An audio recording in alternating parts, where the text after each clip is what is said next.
दोस्तों, आज की वीडियो में हम बात करने वाले हैं महाकुंभ के बारे में। जैसा कि आप सभी जानते भी हैं कि आने वाले कुछ दिनों में प्रयागराज महाकुंभ शुरू हो जाएगा। तो हम जानेंगे महाकुंभ क्या होता है, महाकुंभ क्यों मनाया जाता है, इसके पीछे क्या रीज़न है और उसके साथ साथ प्रयागराज महाकुंभ से जुड़ी हुई बहुत सारी ज़रूरी जानकारी भी मैं आपको देने वाला हूँ। और उसके साथ साथ बात करेंगे कि प्रयागराज तक कैसे पहुँचा जाए, प्रयागराज में कब स्नान है, शाही स्नान कब है, विशेष स्नान कब है और प्रयागराज महाकुंभ कौन सी डेट से शुरू हो रहा है और कौन सी डेट से समाप्त हो रहा है। उसके साथ साथ हम ये भी जानेंगे कि प्रयागराज महाकुंभ में आप जा रहे हैं तो आप कहाँ पर रुक सकते हैं, कहाँ पर आपको बजट में कॉटेज मिलेगा, होटल मिलेगा, धर्मशाला मिलेगा, आश्रम मिलेगा। तो मेरी पूरी कोशिश रहेगी कि आपको ये भी जानकारी दी जाए प्रयागराज महाकुंभ में कौन से घाट में जो है संगम में कौन से मुख्य घाट पर स्नान होगा, उसके बारे में भी हम आपको जानकारी देंगे। आज की वीडियो थोड़ी बड़ी होगी लेकिन मेरी पूरी कोशिश रहेगी कि आपको प्रयागराज महाकुंभ के बारे में भी पूरी जानकारी दी जाए। तो सबसे पहले हम बात कर लेते हैं कि कुंभ की शुरुआत कहाँ से हुई, कुंभ क्या है, अर्धकुंभ क्या है और महाकुंभ क्या है। देखिए, जब देवताओं और राक्षसों के साथ जब समुद्र मंथन हुआ तो पहले तो उससे हलाहल नाम का एक विष निकला जिसे भगवान भोलेनाथ ने अपने कंठ में धारण कर लिया था क्योंकि पूरे ब्रह्मांड को बचाना था। लेकिन उसके उपरांत जब समुद्र मंथन फिर से शुरू हुआ तो उससे अमृत निकला और अमृत पान करने के लिए देवताओं और राक्षसों में जब आपस में छीटा झपटी हम कह सकते हैं, जब लड़ाई हो रही थी तो अमृत कलश में पूरा अमृत भरा हुआ था और वो छलक गया। और जब अमृत छलक गया तो अमृत की जो बूंदें हैं वो 4 जगह पर गिरी थी। माना जाता है कि वो 4 जो जगह हैं वो हैं प्रयागराज, हरिद्वार, उज्जैन और नासिक। तो 4 जो ये जगह है यहीं पर कुंभ का आयोजन किया जाता है। अब हम बात कर लेते हैं अर्धकुंभ क्या होता है और महाकुंभ क्या होता है। देखिए, अर्धकुंभ जो है सिर्फ 2 जगह ही होता है, एक हरिद्वार है, एक प्रयागराज है, जो कि 6 सालों के बाद होता है। और जो कुंभ है वो 12-12 सालों के बाद चारों जगह पर, नासिक, प्रयागराज, हरिद्वार, उज्जैन। इस बार का जो प्रयागराज महाकुंभ है जिसे पूर्ण महाकुंभ कहा जाता है, उसे को इस बार इतना ज़्यादा खास क्यों माना गया है, उसके पीछे जो रीजन है मैं बताऊंगा आपको। हर 12 साल के बाद इन चारों जगह पर कुंभ होता है। जब 144 वर्ष पूरे हो जाते हैं, इसका मतलब जब 11 बार महाकुंभ प्रयागराज में लग जाता है तो जो 12वीं बार जब महाकुंभ चलता है तो उसे पूर्ण महाकुंभ कहते हैं। तो इस बार का जो संयोग है वो 144 वर्षों के बाद आया है और इसी वजह से इस बार का जो महाकुंभ है सबसे ज़्यादा खास माना जाता है।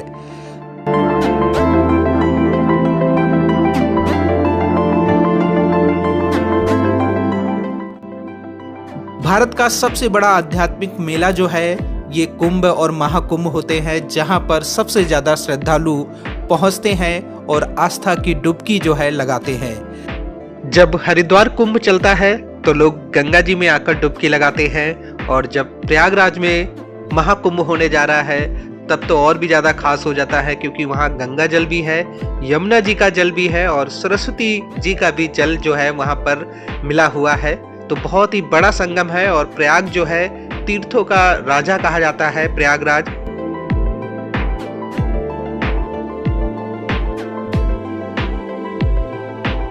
अनुमान के अकॉर्डिंग लगभग 40 से 50 करोड़ श्रद्धालु जो है महाकुंभ में प्रयागराज पहुंचेंगे और वहां पर डुबकी लगाएंगे। प्रयागराज महाकुंभ है जो 13 जनवरी से पहला स्नान जो है वो शुरू हो जाएगा और 26 फरवरी को लास्ट स्नान होगा।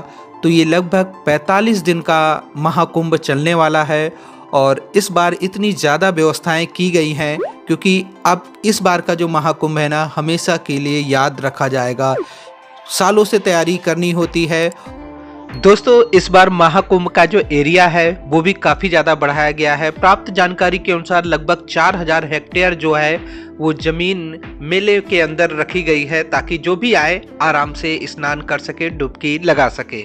प्रयागराज में इस बार जो है बहुत सारे ऐसे घाट हैं जो पक्के बना दिए गए हैं, क्योंकि जब इतनी ज़्यादा संख्या में श्रद्धालु पहुंचेंगे तो एक घाट में तो स्नान कर पाना बहुत ही मुश्किल होगा।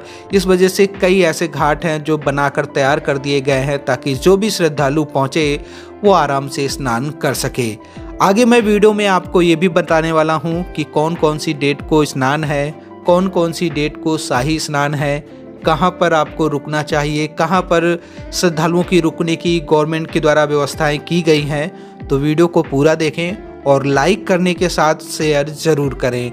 अगर आप इस वीडियो को शेयर करेंगे तो ज़्यादा से ज़्यादा लोगों को जानकारी मिलेगी। जब वो प्रयागराज पहुँचेंगे तो उन्हें ज़्यादा मुसीबत तो नहीं होगी, थोड़ी बहुत तो मुसीबत स्वाभाविक है। और स्वाभाविक इसलिए कह सकता हूँ मैं, क्योंकि जब करोड़ों की संख्या में हर स्नान में श्रद्धालु पहुँचेंगे तो पैदल भी आपको चलना होगा और इंतज़ार भी करना होगा।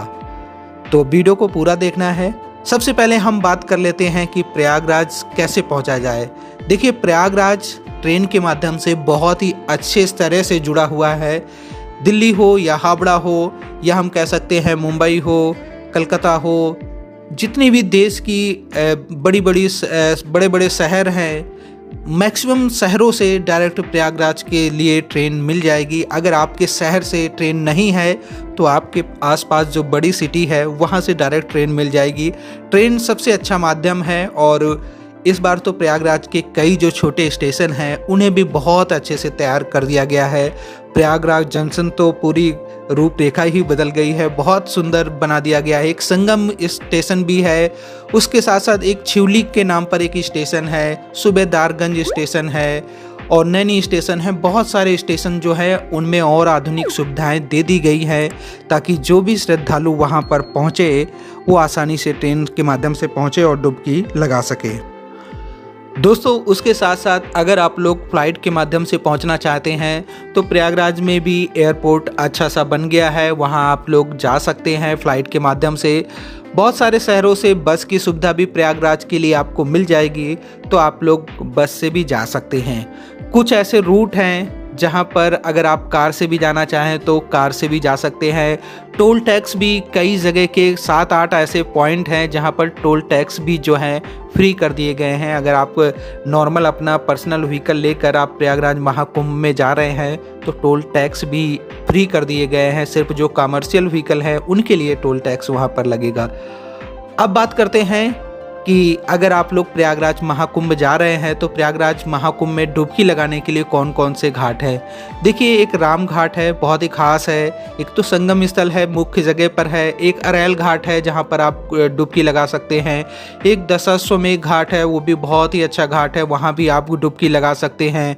और कई और ऐसे घाट हैं जहां पर लगभग 7 से 8 ऐसे घाट हैं जहां पर श्रद्धालु पहुंचकर डुबकी लगा सकते हैं। बाकी संगम का जो एरिया है वो काफ़ी बड़ा है और वहां भी आप आसानी से डुबकी लगा सकते हैं।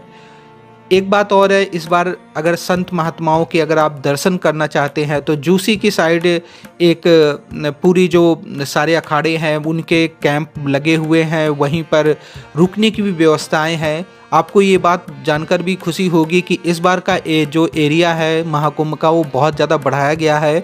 जहाँ पर अखाड़ों की छावनी है वहीं आसपास में रुकने के लिए श्रद्धालुओं के लिए कैंप भी बनाए गए हैं और उसके साथ साथ डोरमेट्रिक बेड की सुविधा भी दी गई है। जिनका बजट कम है वो आसानी से वहाँ रुक सके। और उसके साथ साथ शहर में बहुत सारे होटल्स हैं। ज़्यादातर होटल जो है वो रेलवे स्टेशन के आसपास रहते हैं, वहाँ पड़ते हैं। तो अगर वहाँ पर अगर आप रूम लेना चाहते हैं ले सकते हैं, लेकिन होटल्स के जो चार्जेस हैं वो बहुत ज़्यादा हाई रहने वाले हैं। अगर आप शाही स्नान या विशेष स्नान में वहाँ जा रहे हैं, नॉर्मल डे जो रहेंगे, जो 45 दिन के भीतर वाले महाकुंभ के दौरान के डे रहेंगे, उस समय हो सकता है आपको थोड़ा सा कम बजट में रूम मिल जाए। लेकिन जो विशेष स्नान है, शाही स्नान है, उन दिनों तो होटल्स के चार्जेस काफ़ी ज़्यादा आसमान छूते हुए आपको नज़र आएंगे। ये बात बिल्कुल सच है। और कुछ दिन पहले जब मैं प्रयागराज गया भी था तो मैंने बहुत सारे होटल में जाकर पता किया था, तो कहीं पर 8,000, कहीं पर 10,000, कहीं पर 15-15 हज़ार का एक एक रूम है जो कि विशेष स्नान और शाही स्नान के लिए है। तो आप लोग ये कोशिश करें कि जो धर्मशाला है, ये जो आश्रम्स हैं, उनसे अगर कांटेक्ट कर सकते हैं तो कर सकते हैं। मेरा इतना लंबा टूर नहीं था कि मैं सभी जगह जाकर कर सकता, जानकारी कर लेता। लेकिन अगर आप लोग जैसे कि जहाँ पर संत महात्माओं की छावनी है उस तरफ अगर जाएंगे तो वहाँ भी आपको रुकने की व्यवस्था मिल जाएगी। उसके साथ साथ आपको एक बात बताना चाहेंगे, अरेल घाट जो है, अरेल घाट के आसपास भी जो लगभग 1 से 2 किलोमीटर की दूरी पर वहाँ पर का जो एरिया है, वहाँ पर वैसे तो होम स्टे भी कई लोग बना रहे हैं। तो अगर आपको ऐसे कोई होम स्टे मिल जाए जहाँ पर आपको लो बजट में रूम मिल जाता है तो आप उस तरफ भी जा सकते हैं। बाकी जो कॉन्टैक्ट नंबर हैं वो वीडियो के डिस्क्रिप्शन में मैं दे दूंगा। जितनी मेरी जानकारी के अकॉर्डिंग है वो नंबर मैं वीडियो के डिस्क्रिप्शन में देने की कोशिश करूंगा।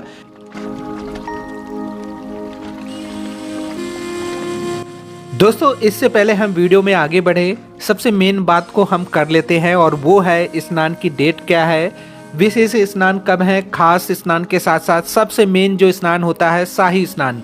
शाही स्नान में जितने भी अखाड़ा होते हैं, सभी अखाड़े परिषद 13 जितने प्रमुख अखाड़े हैं, सभी के संत महात्मा जो है, नागा साधु जो हैं, वो शाही स्नान में स्नान करते हैं। तो इसी वजह से शाही स्नान को सबसे खास माना जाता है। हिंदू धर्म में मान्यता है कि शाही स्नान के दिन जो भी व्यक्ति संगम में डुबकी लगाए या पवित्र नदियों में डुबकी लगाए वो मोक्ष को प्राप्त कर लेता है। तो इसी वजह से इस दिन जो है सबसे ज़्यादा श्रद्धालुओं की भीड़ होने की उम्मीद भी रहेगी। हो सकता है कि 3-4 करोड़ लोग जो है शाही स्नान पर प्रयागराज पहुँचे। तो सबसे पहले जो 13 जनवरी का स्नान है वो पौष पूर्णिमा का स्नान है, जो कि एक विशेष स्नान है। तो 13 जनवरी से स्नान जो है शुरू हो जाएंगे। हालांकि जनवरी के फर्स्ट से ही नॉर्मल स्नान होंगे, लेकिन जो महाकुंभ का समय माना गया है, जो डेट मानी गई है, वो 13 जनवरी से लेकर 26 फरवरी है। तो 13 जनवरी को पौष पूर्णिमा का विशेष स्नान है। उसके बाद आएगा 14 जनवरी और 14 जनवरी को मकर संक्रांति का पहला शाही स्नान है। तो ध्यान रखें, शाही स्नान को भी आप नोट करके रख सकते हैं। उसके बाद 29 जनवरी को दूसरा शाही स्नान होगा। उस दिन मौनी अमावस्या का स्नान है। मौनी अमावस्या का स्नान बहुत खास माना जाता है, ये दूसरा शाही स्नान है। उसके बाद 3 फरवरी को बसंत पंचमी पर शाही स्नान है। तो ये तीसरा शाही स्नान है 3 फरवरी पर। और उसके बाद अचला सप्तमी 4 फरवरी को स्नान है, ये एक विशेष स्नान है। उसके बाद माघ पूर्णिमा, जिसे माघी पूर्णिमा भी कहते हैं, 12 फरवरी को स्नान है। तो ये एक विशेष स्नान है। उसके बाद महाशिवरात्रि का स्नान आएगा, ये भी एक विशेष स्नान है। महाशिवरात्रि में भी बहुत सारे लोग जो है पवित्र संगम में डुबकी लगाते हैं। तो ये खास स्नान है। बाकी 13 जनवरी से लेकर 26 फरवरी तक के बीच के जो बाकी दिन हैं वो नॉर्मल स्नान होंगे। उन दिनों भी ये मान के चलिए कि 1-2 करोड़ लोग उन दिनों भी आ सकते हैं। देखिए, एक बहुत ही खास बात है, दिल्ली से तो बहुत सारी ट्रेनें जो है डायरेक्ट प्रयागराज के लिए जाती हैं। जितनी दिल्ली से हावड़ा रूट की गाड़ियां हैं ना, मैक्सिमम गाड़ी जो है प्रयागराज से होकर जाती हैं। सुबह से लेकर आपको जनशताब्दी, शताब्दी, राजधानी, उसके साथ साथ वंदे भारत, ये तेजस, गरीब रथ, ये सभी ट्रेनें जो हैं दिल्ली से चलती हैं और प्रयागराज रुकती हैं। कानपुर के रास्ते से होते हुए प्रयागराज पहुंचती हैं। और नॉर्मल ट्रेनें भी बहुत सारी हैं। तो आप दिल्ली पहुंच जाइए और उसके बाद तो आप ट्रेन से आसानी से प्रयागराज पहुंच सकते हैं। बस ये ध्यान रखना है कि अपने ट्रेन की बुकिंग पहले से करा ले। वैसे तो अब मुश्किल है कि अब आपको कंफर्मेशन या ट्रेन की टिकट मिल जाए, तो आप जैसे भी है अपना प्लान कर सकते हैं।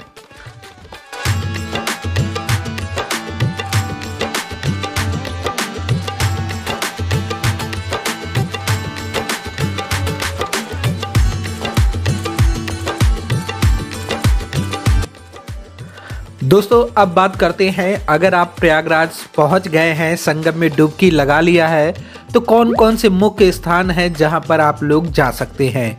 हालांकि मैंने इसकी एक डिटेल वीडियो बनाई थी कुछ दिन पहले। अगर आपने वो वीडियो नहीं देखी है तो ज़रूर देख ले।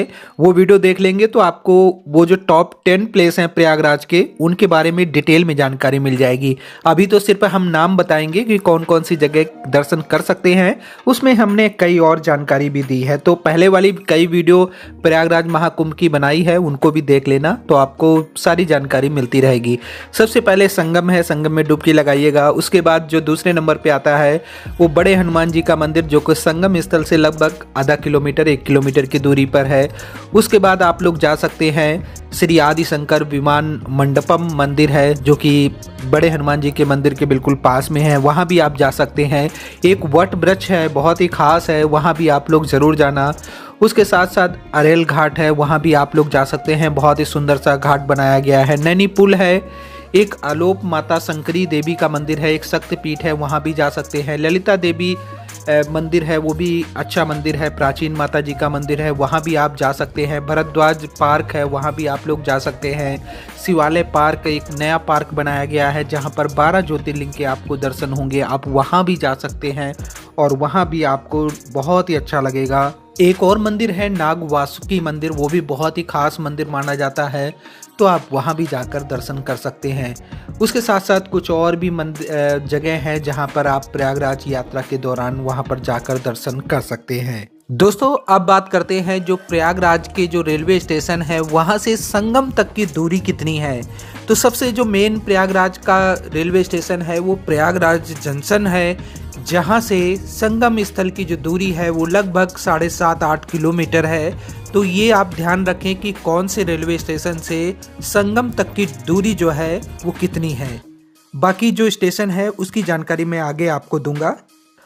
दोस्तों प्रयागराज में एक संगम रेलवे स्टेशन भी है, जो संगम नाम से है। वहाँ से जो है डिस्टेंस की बात की जाए तो लगभग 2.3 किलोमीटर या हम कह सकते हैं 2.5 किलोमीटर की दूरी जो है वो संगम स्थल तक की होगी, तो 2.5 किलोमीटर के आसपास है। और सबसे नियरेस्ट जो रेलवे स्टेशन है वो संगम ही है, जहां से आप पैदल भी संगम स्थल तक पहुंचकर डुबकी लगा सकते हैं। प्रयागराज का एक और रेलवे स्टेशन है जिसे सूबेदारगंज के नाम से जाना जाता है, और सूबेदारगंज से संगम जो जहां पर डुबकी लगाई जाती है उसकी डिस्टेंस जो है 14 से 15 किलोमीटर है। तो ये काफ़ी दूर रेलवे स्टेशन है। आप ध्यान रखें कि आपकी ट्रेन ऐसा तो नहीं है कि सूबेदारगंज रुक रही है, तो सूबेदारगंज से संगम के बीच की दूरी 14 से 15 किलोमीटर है।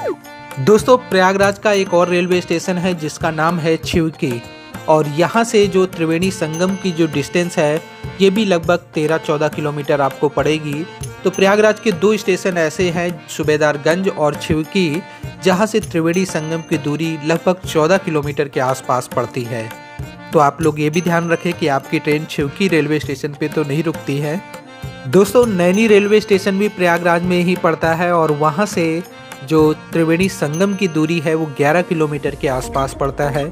तो इस तरह 5 रेलवे स्टेशन हैं। एक प्रयागराज जंक्शन जो सबसे खास है, उसके बाद एक संगम आता है, एक सूबेदारगंज रेलवे स्टेशन आता है, एक छिवकी है और एक है नैनी।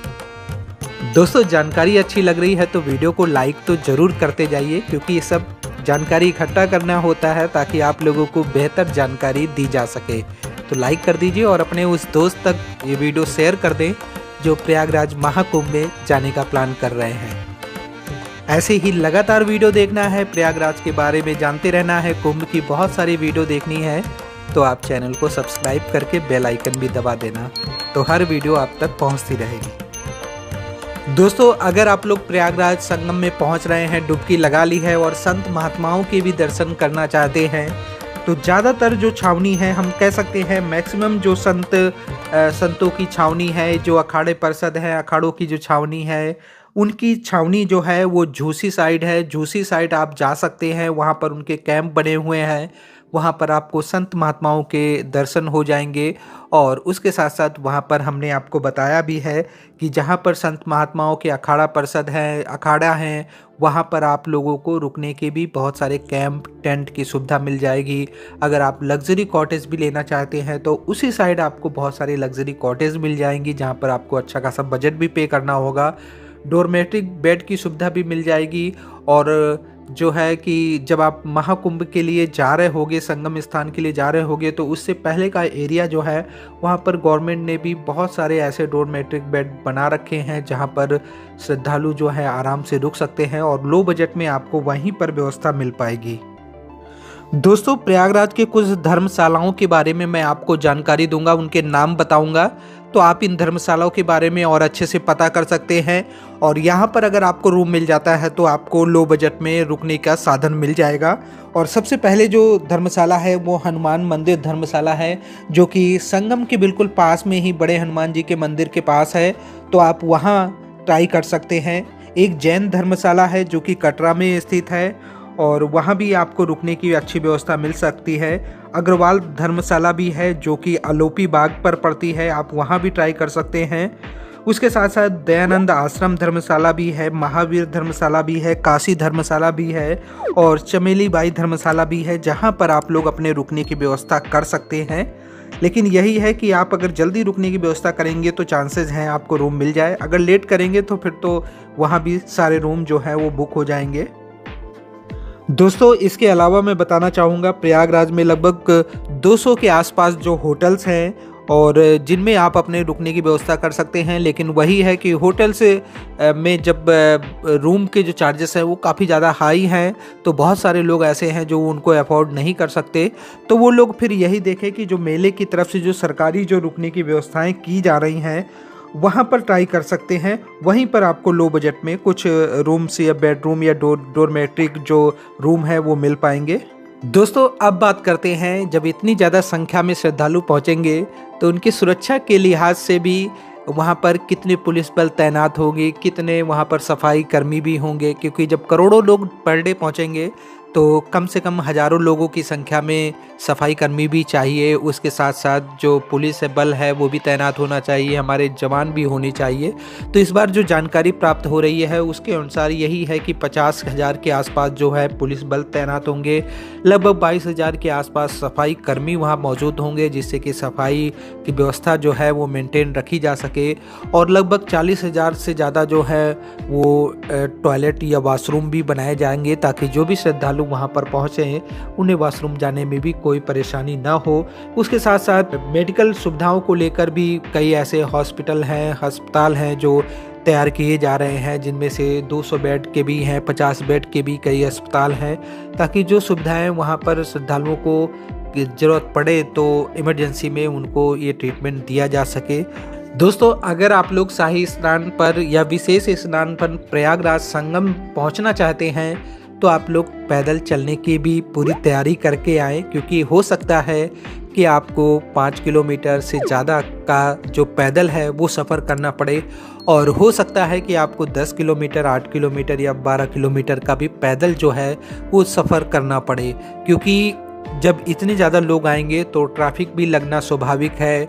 जो ई रिक्शा हैं, जो ऑटो हैं, उनको भी कई रास्ते में डाइवर्ट किया जाता है और उनके रास्ते बदले जाते हैं, और कई जगह से रास्ते ब्लॉक होते हैं, तो बहुत दूर ही आपको छोड़ देंगे। वहाँ से आप पैदल चलने की भी प्रैक्टिस करके आएँ, ताकि उस समय आपको किसी तरह की पैदल चलने में दिक्कत ना हो।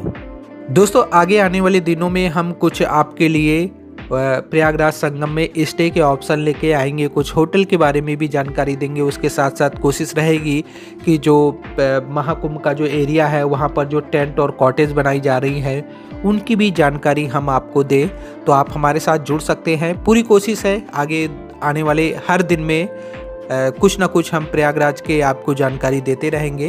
तो आप लोग चैनल को सब्सक्राइब कर लेना, बेल आइकन भी दबा लेना। कोई सवाल है तो आप इंस्टाग्राम में मैसेज करना, और इंस्टाग्राम आईडी जो है मुकेश हेल्प नाम से है, वहाँ पर हम आपको और बेहतर तरीके से समझा पाएंगे, जानकारी दे पाएंगे। तो आज की वीडियो को लाइक शेयर ज़रूर करना है और अपने दोस्त तक ज़रूर शेयर करना जो लोग प्रयागराज महाकुंभ में जाना चाहते हैं। आज की वीडियो को यहीं से समाप्त करते हैं। जय हिंद, जय गंगे माता, जय माता दी।